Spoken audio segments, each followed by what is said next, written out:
ZEE5 app download ಮಾಡಿ ಮತ್ತು ಸಂಪೂರ್ಣ ಸಂಚಿಕೆಗಳನ್ನು ಉಚಿತವಾಗಿ ನೋಡಿ.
ನಿಮ್ಮ ಮನೆ ಸಂಪ್ರದಾಯದ ಪ್ರಕಾರ ಗೌರಿ ಗಣೇಶನ್ನ 3 ದಿನ ಕೂರಿಸ್ತೀರಾ ಅಲ್ವಾ? ಹೌದು ಗುರುಗಳೇ. ಹಾಗಾದ್ರೆ ಆ 3 ದಿನ ದೇವ್ರ ಮುಂದೆ ಹಚ್ಚಿರೋ ಆ ದೀಪ ಯಾವುದೇ ಕಾರಣಕ್ಕೂ ಆರ್ದಿರೋ ಹಾಗೆ ನೋಡ್ಕೋಬೇಕು.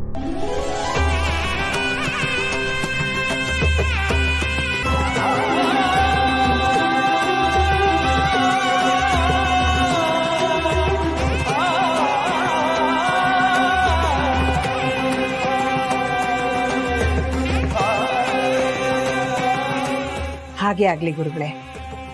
ಗುರುಗಳೇ, ಪೂಜೆ ಎಲ್ಲ ನಿರ್ವಿಘ್ನವಾಗಿ ನಡೆದಿದೆ. ತಾವು ಪ್ರಸಾದ ಸ್ವೀಕರಿಸಬೇಕು.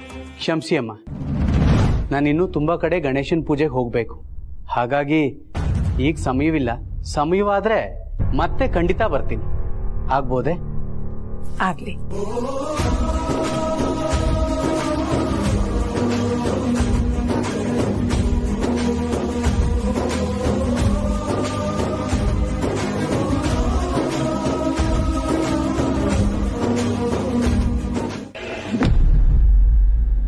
ಯಾಕೆ ಬಂದಿದ್ಯಾ? ಮೊದಲಿನಿಂದ ಹೋಗು. ನನ್ನನ್ನು ಹೋಗು ಅಂತ ಹೇಳೋದಕ್ಕೆ ನೀನ್ ಯಾರು? ಈ ಮನೆ ಮಗ. ನನ್ನ ಮನೆಗೆ ಬಂದು ನನಗೆ ಆವಾಜ್ ಆಗ್ತೀಯ? ಎಷ್ಟೇ ಧೈರ್ಯ ನಿಂಗೆ? ನನ್ನ ವೀಕ್ನೆಸ್ ಇಟ್ಕೊಂಡು ನೀನು ನಿಮ್ಮಣ್ಣ ಎಷ್ಟು ದಿನ ಆಟ ಆಡಿಸ್ತೀರ? ಇನ್ನು ಎಷ್ಟು ದಿನ ಆಟ ಆಡಿಸ್ತೀರ? ಇವತ್ತೇ ಇದಕ್ಕೆ ಫುಲ್ ಸ್ಟಾಪ್ ಇಟ್ಟೇ ಇಡ್ತೀನಿ. ನನಗೂ ಸಾಕಾಗೋಗಿದೆ. ಇವತ್ತು ಡಿಸೈಡ್ ಆಗಲೇಬೇಕು. ಇನ್ಮೇಲೆ ನೀನು ನಿಮ್ಮಣ್ಣ ನಮ್ಮ ಮನೆ ವಿಷಯಕ್ಕೆ ತಲೆ ಹಾಕಬಾರ್ದು. ಅದಕ್ಕೆ ಏನ್ ಬೇಕಾದ್ರೂ ಮಾಡ್ತೀನಿ. ನಿಮ್ಮಿಬ್ಬರನ್ನ ಕೊಲ್ಲೋಕು ರೆಡಿ.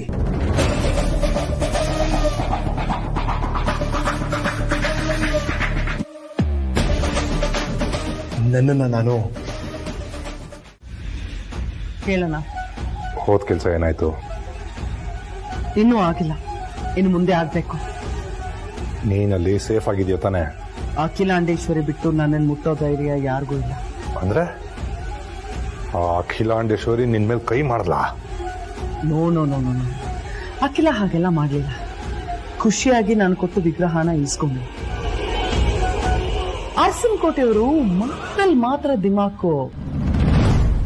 ಆದ್ರೆ ಮನೆಗೆ ಶತ್ರುನೇ ಬಂದ್ರು ಅವ್ರೇನು ಮಾಡಲ್ಲ.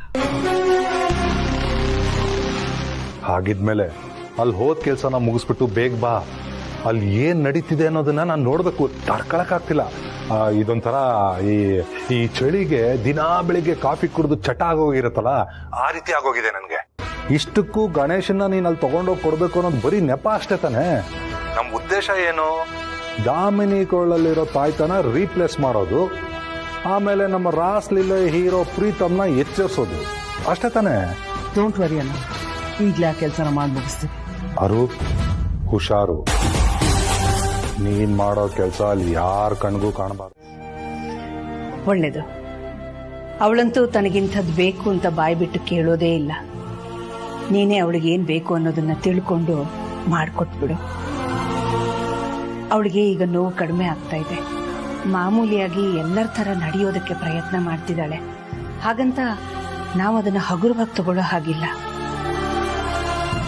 ಅವಳ ಯೋಗಕ್ಷೇಮ, ಊಟ, ಉಪಚಾರ, ಸ್ನಾನ ಎಲ್ಲ ನೀನೇ ನೋಡ್ಕೋಬೇಕು ಸಾವಿತ್ರಿ. ಸಂತೋಷವಾಗಿ ಮಾಡ್ತೀನಿ ಅಮ್ಮೋರೆ. ಹಾಗೆ ಅವಳ ಪಥ್ಯದ ಊಟ ಹೇಗಿರ್ಬೇಕು ಅನ್ನೋದನ್ನ ಡಾಕ್ಟರ್ ಹತ್ರ ಕೇಳಿ ತಿಳ್ಕೊಂಡಿದ್ದೀನಿ. ನಿನಗೂ ಹೇಳ್ತೀನಿ, ಅದೇ ಥರ ಮಾಡ್ಕೊಡು ಆಯ್ತಾ? ಸರಿ ಅಮ್ಮೋರೆ.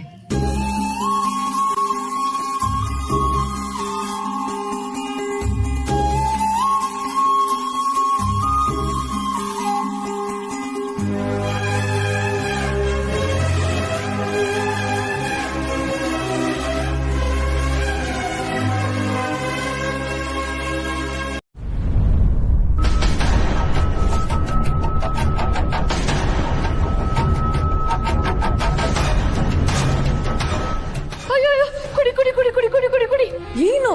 ಅಯ್ಯೋ, ನನ್ ಜೀವ ಹೋಗ್ತಾ ಇದೆ, ಕೊಡಿ ಬೇಗ. ಏನು? ಓ, ನಿಮ್ ಕೈಲಿರೋ ನನ್ ತಾಯ್ತನ ಕೊಡಿ.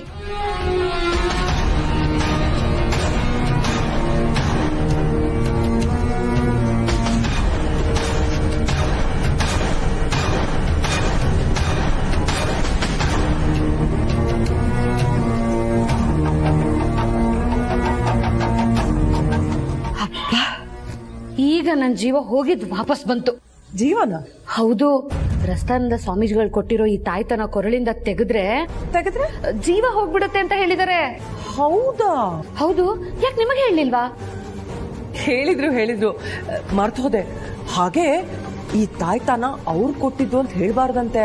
ಯಾರಾದ್ರೂ ಕೇಳಿದ್ರೆ ದೇವ್ರದ್ದು ಅಂತ ಹೇಳ್ಬೇಕಂತೆ. ಹೌದಾ? ಹಾ, ಯಾಕೆ ನಿಮ್ಗೆ ಹೇಳಿಲ್ವಾ? ಹೇಳಿದ್ರು. ನಾನ್ ಸ್ವಲ್ಪ ಟ್ಯೂಬ್ಲೈಟ್ ಆವಾಗ ಮರ್ತು ಹೋಗ್ಬಿಡ್ತೀನಿ.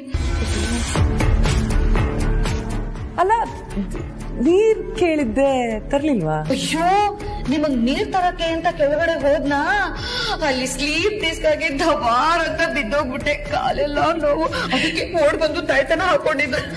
ಅದು ಸ್ಲೀಪ್ ಡಿಸ್ಕ್ ಅಲ್ಲ, ಸ್ಲಿಪ್ ಡಿಸ್ಕ್. ಅದೇ. ಹೋಗ್ಲಿ ಬಿಡಿ, ನಾನೇ ತಗೋತೀನಿ, ತೊಂದ್ರೆ ತಗೋಬೇಡಿ. Thank you. ನೀವೇ ತಗೊಳ್ಳಿ, ನಾನ್ ಸ್ವಲ್ಪ ರೆಸ್ಟ್ ಮಾಡ್ಬೇಕು.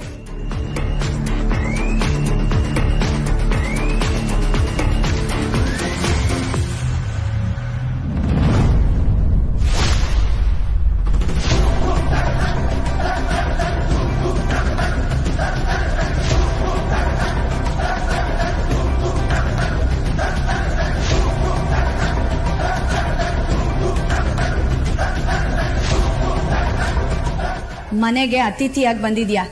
ಒಂದ್ ಮೂಲೆಯಲ್ಲಿ ಇರೋದನ್ನ ಬಿಟ್ಟು ಇಡೀ ಮನೇಲೆಲ್ಲ ಯಾಕೆ ಓಡಾಡ್ತಾ ಇದ್ಯಾ? ಆವತ್ತು ನೀವು 3 ಜನ ನಮ್ಮ ಮನೆ ಗೂಳಿ ನುಗ್ಗಿ ಅಡಿಗೆನೂ ಮಾಡಿದ್ರಲ್ಲ, ನನ್ನನ್ನು ಒಂದ್ ಮಾತು ಕೇಳ್ಬೇಕು ಅಂತ ನಿಮ್ಗೆ ಅನ್ಸ್ಲಿಲ್ವಾ ಅವಾಗ? ಅದು ನಮ್ಮ ಅತ್ತೆಯಮ್ಮನ ನಿರ್ಧಾರ. ಅಷ್ಟಕ್ಕೂ ಅವತ್ ನಾವ್ ನಿಮ್ ಮನೆಗ್ ಬಂದಿದ್ದು ಕೆಟ್ಟ ಉದ್ದೇಶದಿಂದ ಅಲ್ಲ, ನಮ್ ಒಗ್ಗಟ್ಟನ್ನು ತೋರ್ಸೋದಾಗಿತ್ತು. ಆದ್ರೆ ಈಗ ನೀನ್ ಯಾವ ಉದ್ದೇಶದಿಂದ ಬಂದಿದ್ಯಾ? ಆಗ್ಲೇ ಹೇಳಿದ್ ನಾನು, ದೇವ್ರ ವಿಗ್ರಹ ಕೊಡಕ್ ಬಂದಿದ್ದು ಅಂತ. ಕೊಟ್ಟಾಯ್ತಲ್ಲ, ಮತ್ ಹೊರಡೋದನ್ ಬಿಟ್ಬಿಟ್ಟು ಇಲ್ಲೇನ್ ಮಾಡ್ತಾ ಇದ್ಯಾ? ಪೂಜೆ ಆಗೋವರೆಗೂ ಇರುವಂತ ನಿಮ್ಮ ಅತ್ತೆ ತಾನೇ ಹೇಳಿದ್ದು. ನೀನೇ ಇಲ್ಲಿರ್ತೀನಿ ಅಂತ ಕೇಳ್ಕೊಂಡಿದ್ದಕ್ಕೆ ಅವ್ರು ಇರು ಅಂತ ಹೇಳಿದ್ರೆ ಹೊರತು ಮನೆಗ್ ಬಂದಿರೋ ಶತ್ರುನ ಇಲ್ಲೇ ಇರು ಅಂತ ಹೇಳೋಷ್ಟು ದಡ್ರಲ್ಲ ಅವರು. ಈಗೇನು ನಿನ್ ಪ್ರಕಾರ ನಾನು ಹೊರಡ್ಬೇಕಾ? ಖಂಡಿತ. ಈ ಮನೆಯೊಳಗಡೆ ಇರೋ ಯೋಗ್ಯತೆ ಆಗ್ಲಿ ಅರ್ಹತೆ ಆಗ್ಲಿ ನಿನಗಿಲ್ಲ. ಈ ಮನೆ ಸೊಸೆ ಆಗ್ಬಿಟ್ಟೆ ಅಂತ ಬೀಗ್ಬೇಡ. ಅಖಿಲ ಇನ್ನೂ ನಿನ್ನ ಸೊಸೆ ಅಂತ ಒಪ್ಕೊಂಡಿಲ್ಲ. ನಿಮ್ಮ ಮಗನ ಜಾತಕ ತುಂಬಾ ಸೊಗಸಾಗಿದೆ. ಉದ್ಯೋಗದಲ್ಲಿ ತುಂಬಾ ದೊಡ್ಡ ಯಶಸ್ಸನ್ನ ಕಾಣ್ತಾರೆ. ಕೈ ಹಾಕಿದ ಕೆಲಸಗಳೆಲ್ಲ ಕೈಗೂಡುತ್ತೆ. ತುಂಬಾ ಸಂತೋಷ ಗುರುಗಳೇ. ನನಗೆ ಅವನ ವೈಯಕ್ತಿಕ ಜೀವನದ ಬಗ್ಗೆ ಹೇಳಿ. ಅವನ್ ಮದುವೆ ಆಗೋವಾಗ ಅವನ ಮತ್ತು ಅವನ್ ಮದುವೆ ಆಗೋ ಹುಡುಗಿಯ ಜಾತಕನ ನಾವ್ ಯಾರಿಗೂ ತೋರಿಸಿರ್ಲಿಲ್ಲ. ಈಗ ಅವನ್ ಮದುವೆ ಆದ್ಮೇಲೆ ಹೆಂಡತಿ ಜಾತಕನ ತಗೊಂಡ್ ಬಾ ಅಂತ ಹೇಳೋದು ಸರಿ ಇರಲ್ಲ ಅಲ್ವಾ?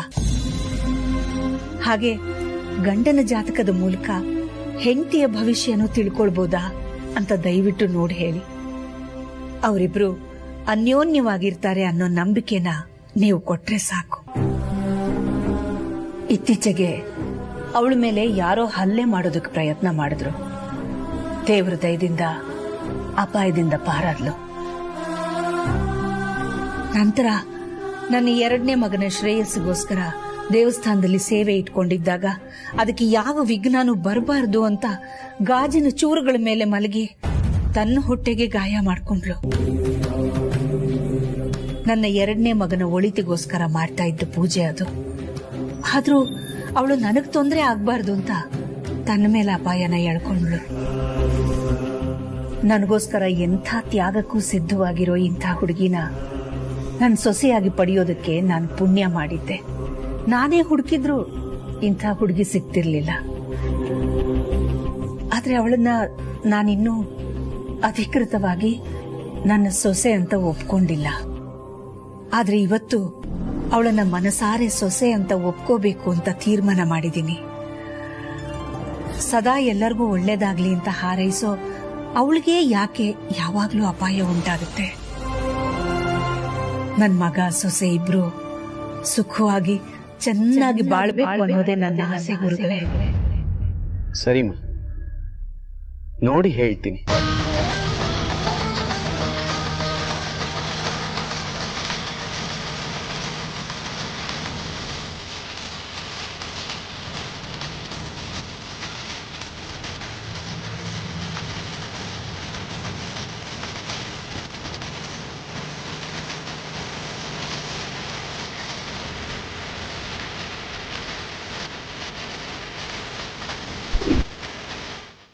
ಈಗ ಹೇಳ್ತೀನಿ ಅಂತ ತಪ್ಪಾಗಿ ತಿಳ್ಕೊಬೇಡಿ. ನಿಮ್ ಮಗನ್ ಜಾತಕದ ಪ್ರಕಾರ ಅವನ್ಗೆ 2ನೇ ಮದುವೆ ಯೋಗ ಇದೆ.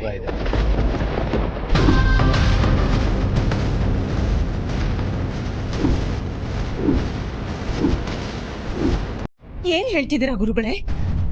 ದಯವಿಟ್ಟು ಇನ್ನೊಂದ್ಸಲ ನೋಡಿ ಹೇಳಿ.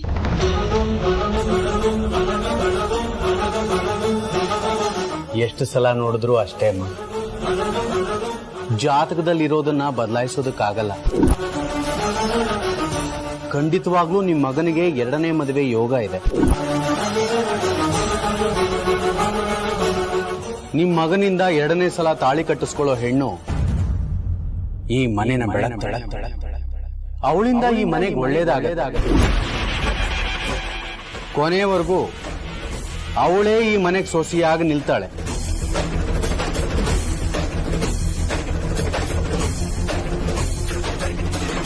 ಆಂಡಳಮ್ಮ ಮಕ್ಕಳಮ್ಮ ಕಹಾನಿ ಮೇ ಟ್ವಿಸ್ಟ್. ನಮ್ಮ ಮಾದಿಗೆ 2ನೇ ಮದುವೆ ಯೋಗ ಇದೆಯಾ? ಲೇ ಪಾರ್ವತಿ, ನಿನ್ ಕೈಗೆ ಚೊಂಬೆ ಗತಿ. ಮೊದ್ಲು ಹೋಗಿ ಈ ಖುಷಿ ವಿಷಯನ ನಮ್ಮ ಆದಿತ್ಯನಿಗೆ ಹೇಳ್ಬಿಡೋಣ.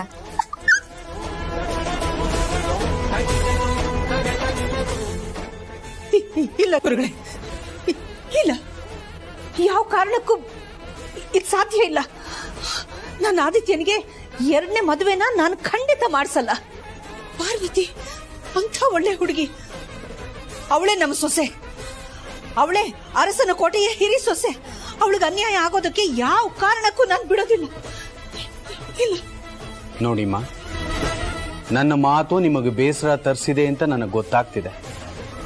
ಆದ್ರೆ ಇದು ನಾನು ಹೇಳ್ತಾ ಇರೋದಲ್ಲ, ನಿಮ್ಮ ಮಗನ ಜಾತಕ ಹೇಳ್ತಾ ಇರೋದು. ಹರೇಣಾಪಿ ಹರಿಣಾಪಿ ಬ್ರಹ್ಮೇಣಾಪಿ ಸುರೈರಪಿ ಲಲಾಟ ಲಿಖಿತಾರೇಕಂ ತೃಣಶ್ಚಂ ನ ಚಕ್ಯತೆ. ಹಣೆ ಬರಹನ ಬರ್ದಿರೋ ಭಗವಂತನಿಂದಲೇ ಬದಲಾಯಿಸೋದಕ್ಕೆ ಸಾಧ್ಯ ಇಲ್ಲ. ಅಂದ್ಮೇಲೆ ನಾವು ಏನ್ ಮಾಡೋದಕ್ಕಾಗತ್ತೆ ಹೇಳಿ? ಆ ದೇವರಲ್ಲಿ ನನ್ನ ಸೊಸೆನ ದೂರ ಮಾಡಬೇಡಪ್ಪ ಅಂತ ಬೇಡ್ಕೋತೀನಿ. ಈ ಜನ್ಮದಲ್ಲಿ ಪಾರ್ವತಿನೇ ನನ್ನ ಹಿರಿ ಸೊಸೆ, ಅವಳೇ ನನ್ನ ಆದಿತ್ಯನ ಹೆಂಡತಿ. ಯಾವ ಕಾರಣಕ್ಕೂ ಅವಳನ್ನ ನಾನು ಕಳ್ಕೊಳ್ಳೋದಿಲ್ಲ, ಖಂಡಿತ ಕಳ್ಕೊಳ್ಳೋದಿಲ್ಲ. ಅತ್ತೆಮ್ಮ,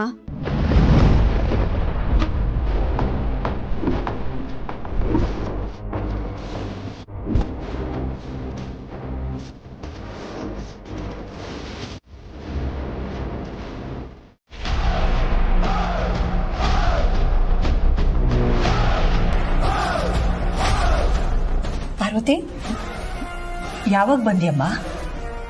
ಈಗ ತಾನೇ ಬಂದೆ ಅತ್ತೆಮ್ಮ.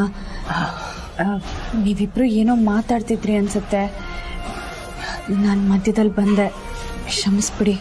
ಅಯ್ಯೋ, ಅದಕ್ಕೆಲ್ಲ ಯಾಕಮ್ಮ ಕ್ಷಮೆ ಕೇಳ್ತೀಯ? ಏನಮ್ಮ ನೀನ್ ಬಂದ ವಿಷಯ?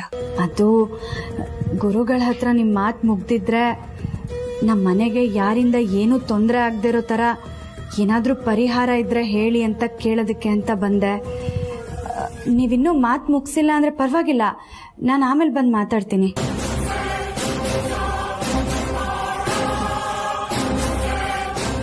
ಪರವಾಗಿಲ್ಲಮ್ಮ.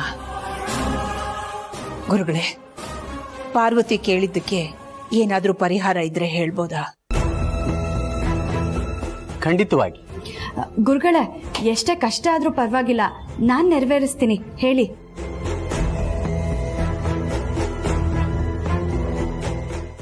ನೋಡಮ್ಮ, ಭಕ್ತಿಯಿಂದ ಆ ಗಣೇಶನ ಮೂಲಮಂತ್ರವಾದ ಗಂ ಗಣಪತಿಯೇ ನಮಃ ಅನ್ನೋ ಮಂತ್ರನ 108 ಬಾರಿ ಜಪಿಸು. ಎಲ್ಲ ಒಳ್ಳೇದಾಗತ್ತೆ. ಸರಿ ಗುರುಗಳೇ, ಹಾಗೆ ಮಾಡ್ತೀನಿ. ಒಟ್ನಲ್ಲಿ ನಮ್ಮ ಮನೆಗೆ ಒಳ್ಳೇದಾಗ್ಬೇಕು ಅಷ್ಟೆ.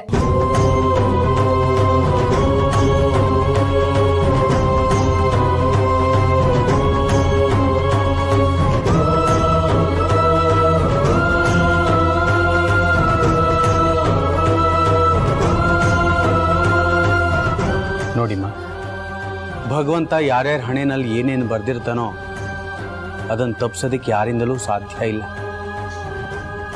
ಎಲ್ಲ ಅವನಿಚ್ಛೆ. ನಾನಿನ್ ಬರ್ತೀನಿ. ಆಗ್ಲಿ ಗುರುಗಳೇ.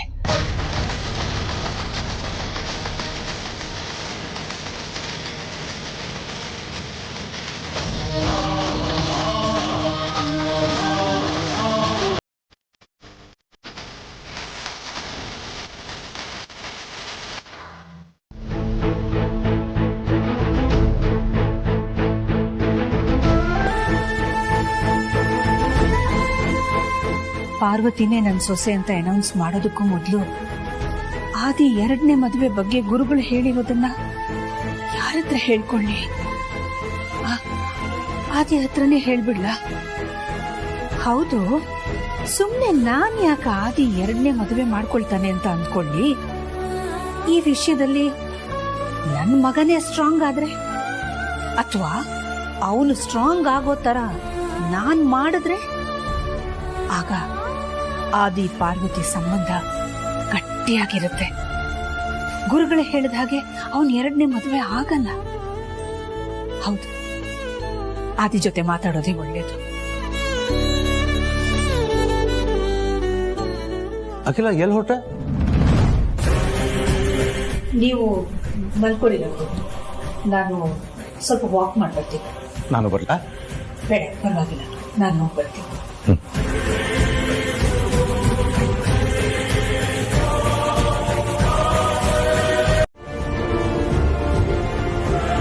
ಅತ್ತೆ ಆದಿಭಾವನ್ ರೂಮ್ ಹತ್ರ ಏನ್ ಮಾಡ್ತಿದ್ದಾರೆ?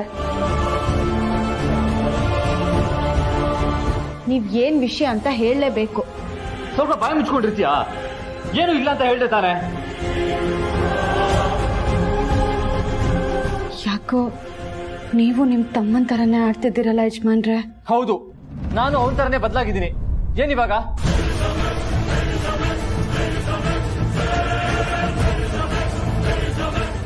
ಹಾಗಾದ್ರೆ ಚಿಕ್ಕ ಗುರುಗಳು ಹೇಳಿದ್ದು ನಿಜನಾ? ಆದಿ ಪಾರ್ವತಿ ಮಧ್ಯೆ ಹೊಂದಾಣಿಕೆ ಇಲ್ವಾ?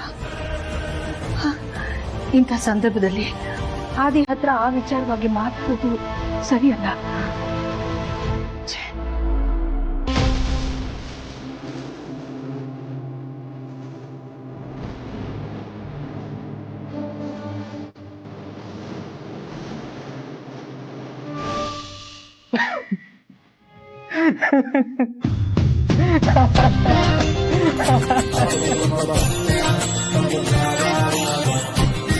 ಯಜಮಾನ್ರೆ, ಏನಾಗಿದೆ ನಿಮ್ಗೆ? ಯಾಕೆ ಹೀಗೆ ನಗ್ತಾ ಇದ್ದೀರಾ? ಬಾರು, ಗಾಬರಿ ಆದ್ಯಾ? ಸುಮ್ನೆ ತಮಾಷೆಗೆ ರೇಗಾಡ್ದೆ ಅಷ್ಟೇ. ನಿಜವಾಗ್ಲು? ಹೇಗೆ, ಸುಳ್ಳು ಹೇಳ್ತೀನಾ? ಇಲ್ಲ, ಆದ್ರೆ ನೀವು ಕೂಗಿದ್ ನೋಡ್ ನನ್ಗೆ ಎಷ್ಟು ಗಾಬರಿ ಆಯ್ತು ಗೊತ್ತಾ? ಹೇಳಿದ್ನಲ್ಲ ಪಾರು, ತಮಾಷೆಗೆ ಅಂತ. ಆದ್ರೆ ನೀವೇನ್ ಯೋಚನೆ ಮಾಡ್ತಿದ್ರಿ ಅಂತ ಹೇಳಲೇ ಇಲ್ಲ. ನೀನ್ ಬೇಜಾರಲ್ಲಿದ್ದೆ ಅಂತ ನಾನು ಬೇಜಾರಲ್ಲಿದ್ದೆ ಅಷ್ಟೇ.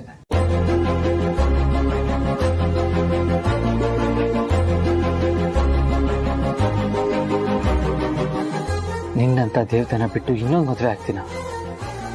ಕನ್ಸಲ್ಲೂ ಸಾಧ್ಯ ಇಲ್ಲ. ನನ್ನ ಹಣೆಯಲ್ಲಿ ಆ ದೇವರು 2ನೇ ಮದುವೆ ಯೋಗ ಇದೆ ಅಂತ ಬರ್ತಿದ್ರು. ಜೀವ ಬಿಡ್ತೀನಿ ಹೊರತು ನಿನ್ ಕೈ ಬಿಡಲ್ಲ Paaru. I love you so much. ಯಾವತ್ತಿದ್ರು ನೀನೇ ನನ್ನ ಹೆಂಡತಿ.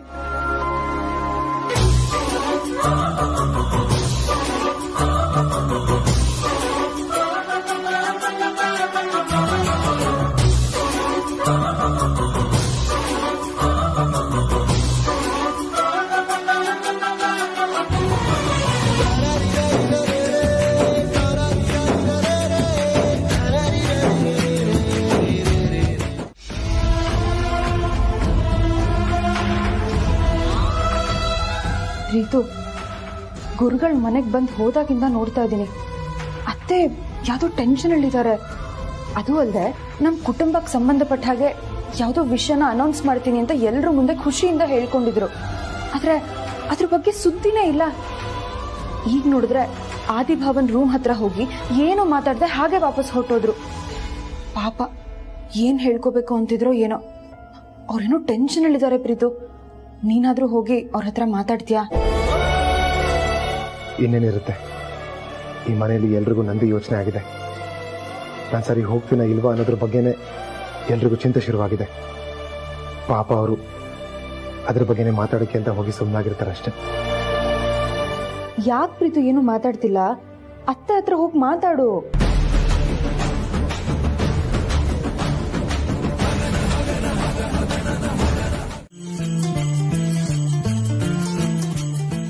ಹೇಗೆ ಕಾಣಿಸ್ತಾ ಇದ್ದಾಳೆ ನನ್ನ ಹೆಂಡತಿ? ಅದೃಷ್ಟ ಮಾಡಿದಾಳೆ ನಿಮ್ಮನ್ನ ಗಂಡನಾಗಿ ಪಡೆಯೋದಕ್ಕೆ. ಕಾಳಜಿಯಿಂದ ನೋಡ್ಕೊಳ್ಳೋ ನಿಮ್ಮಂಥ ಗಂಡ, ಪ್ರೀತಿಯಿಂದ ನೋಡ್ಕೊಳ್ಳೋ ಅಖಿಲಮ್ಮನಂತ ಅತ್ತೆ, ಒಬ್ಬ ಸೊಸೆಗೆ ಇದಕ್ಕಿಂತ ಹೆಚ್ಚು ಇನ್ನೇನ್ ಬೇಕು ದೊಡ್ಡ ಯಜಮಾನ್ರೆ? ಅಷ್ಟೊಂದು ಆಸೆ ಇಟ್ಕೊಳ್ಳೋದು ಬೇಡ ಸಾವಿತ್ರಕ್ಕ. ಅತ್ಯಮ್ಮ ನನ್ನ ಸೊಸೆ ಅಂತ ಒಪ್ಕೋತಾರೆ ಅನ್ನೋ ನಂಬಿಕೆ ನನಗಿಲ್ಲ. ಯಾಕಿಲ್ಲ? ಇದೇನ್ಕೋ? ಅಖಿಲಮ್ಮನವರು ನಿನ್ನೆ ರಾತ್ರಿ ಬಂದು ನಿನ್ ಬಗ್ಗೆ, ದೊಡ್ಡ ಯಜಮಾನ್ರ ಬಗ್ಗೆ ನನ್ನ ಹತ್ರ ಎಷ್ಟೊಂದು ವಿಚಾರಿಸಿದ್ರು ಗೊತ್ತಾ?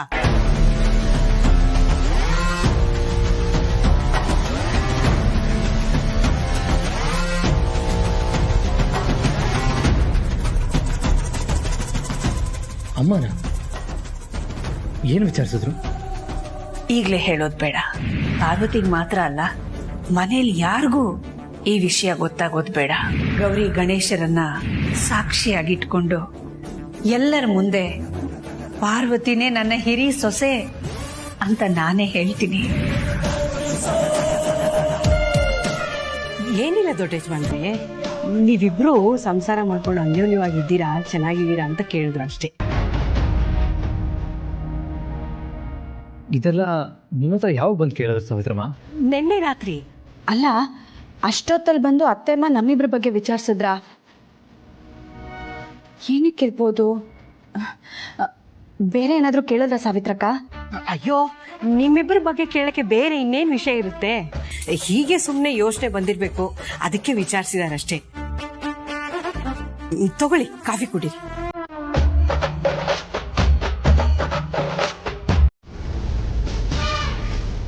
ಯಾರಿಗಕ್ಕ?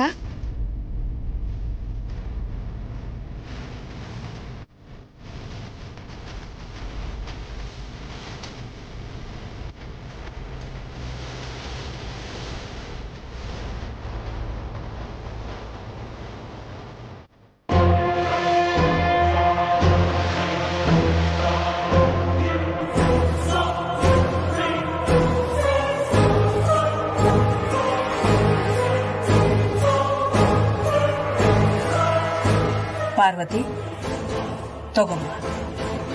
ಇದೆಲ್ಲ ನಿನಗೆ.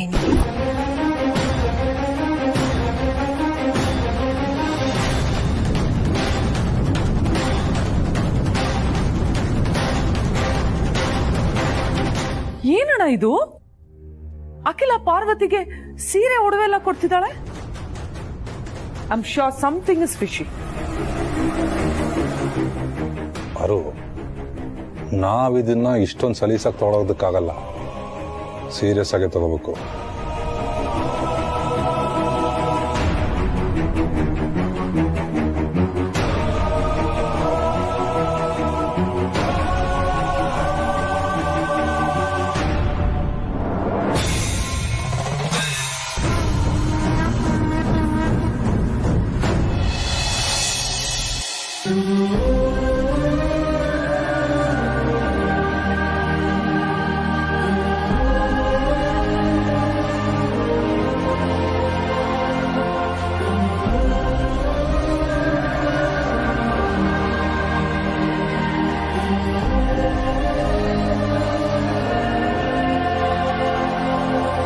ತಗೊಂಡು ಹೋಗಿ ಇಟ್ಟು ಬಾ.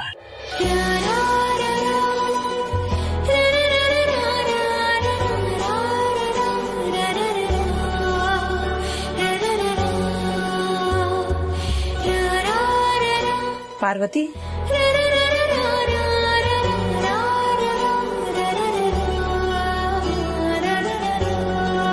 ನಿನಗೆ ಯಾರು ಜಡೆ ಹಾಕಿದ್ದು?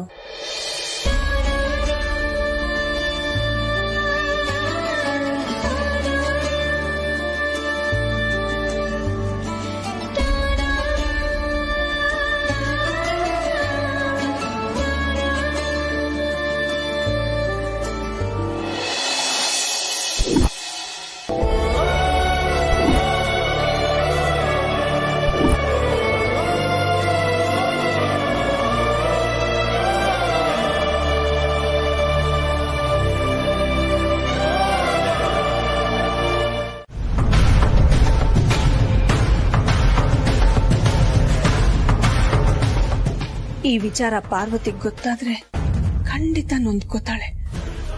ಸೊಸೆಯಾದ ಖುಷಿಗಿಂತಲೂ ತನ್ನ ಗಂಡನಿಗೆ ಇನ್ನೊಂದು ಮದುವೆ ಯೋಗ ಇದೆ ಅನ್ನೋದು ಯಾವ ಹೆಣ್ಣಿಗೆ ಆಗ್ಲಿ ಸಿಡಿಲು ಬಡ್ದಾಗುತ್ತೆ. ಎಂಥ ಇಕ್ಕಟ್ಟಿಗೆ ಸಿಲುಕಿಸ್ದೆ ಭಗವಂತ ನನ್ನನ್ನ. ಅವಳನ್ನ ಸೊಸೆಯಾಗಿ ಒಪ್ಕೊಂಡಿದ್ದೀನಿ ಅಂತ ಖುಷಿ ಪಡ್ಲೋ, ಅಥವಾ ಅವಳ ಗಂಡನ ಜಾತಕದಲ್ಲಿ 2ನೇ ಮದುವೆ ಯೋಗ ಇದೆ ಅಂತ ದುಃಖ ಪಡ್ಲೋ?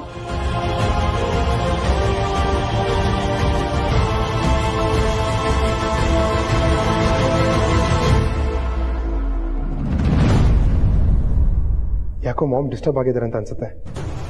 ಈ ಟೈಮಲ್ಲಿ ಅದಕ್ಕೆ ಬಗ್ಗೆ ಅವ್ರ ಮನಸ್ಸಲ್ಲಿ ಏನಿದೆ ಅಂತ ಕೇಳೋದಾಗ್ಲಿ ತಿಳ್ಕೊಳ್ಳೋದಾಗ್ಲಿ ಮಾಡೋದು ಸರಿ ಬರಲ್ಲ. ಆದರೆ ಅರುಂಧತಿ ಫೋನ್ ಮಾಡಿ ತಲೆ ತಿಂತಾಳಲ್ಲ, ಏನು ಮಾಡಲಿ?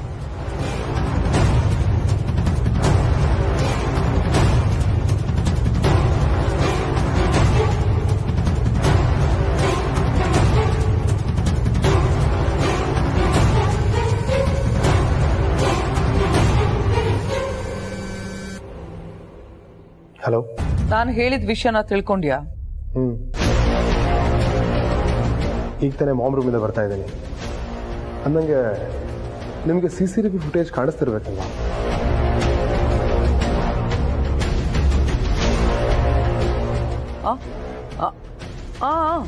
ನೋಡಿದ್ವಿ. ನಿಮ್ಮಮ್ಮ ನಿನ್ನ ಹತ್ರ ಏನೋ ಹೇಳ್ತಾ ಇದ್ಲು.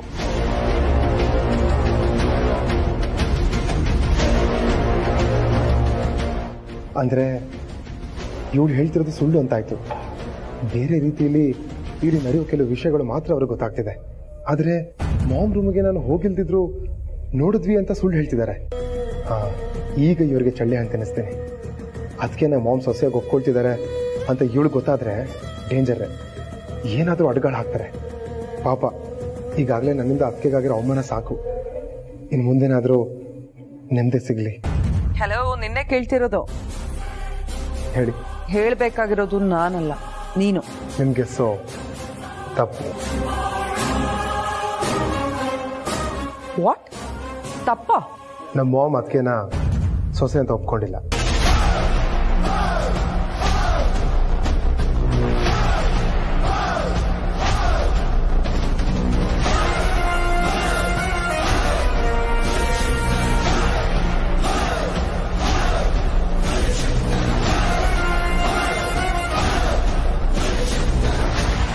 ZEE5 ಆಪ್ ಡೌನ್ಲೋಡ್ ಮಾಡಿ ಎಲ್ಲಾ ಸಂಚಿಕೆಗಳನ್ನು ಸಂಪೂರ್ಣ ಉಚಿತವಾಗಿ ನೋಡಿ.